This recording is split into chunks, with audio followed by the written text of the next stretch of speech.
And to understand how the body heals, it is absolutely essential. It is of the essence that we understand the role of microbes on planet Earth. So the lady that had the wound, put it in the sun. Because disease is more born in us than of us.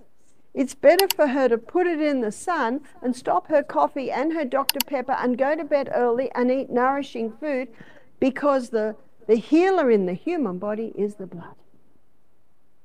I remember my daughter Jessica, when she was 14, she tripped and she scraped her shin. And I could tell how much water she was drinking by what that wound was doing. She woke up one morning and it was all swollen. It had scabbed, and I said, "How much water did you drink yesterday afternoon?" And she went, Another day she woke up and it was nice and flat and healing nicely. I said, "You drank water yesterday afternoon, didn't you?" She said, "Yes." Can you see? It's what we're doing to our body that causes the healing. It comes from the inside, not the outside. Dr. Walker, very famous doctor from about the 50s, who wrote a lot of books on juicing, he went to live in a leper colony to prove that he would not get leprosy because his body was so high in nourishment. It's so much easier to blame the genes or to blame the germ rather than have a look at what's happening in our body. I trust you're looking a little differently at microorganisms.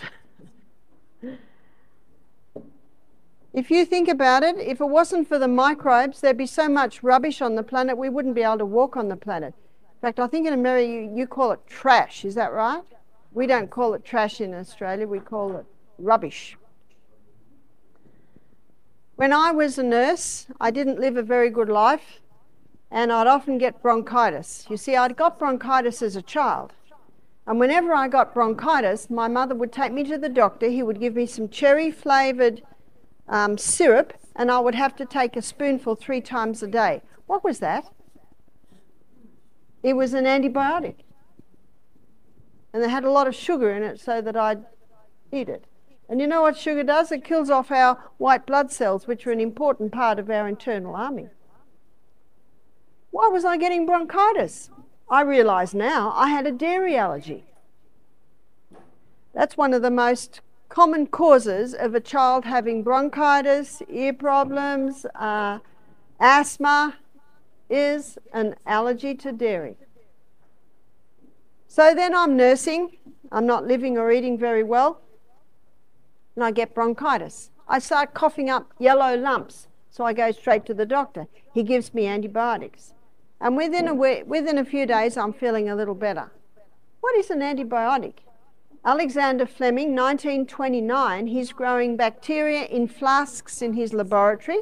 He comes in one morning and all his bacteria is dead.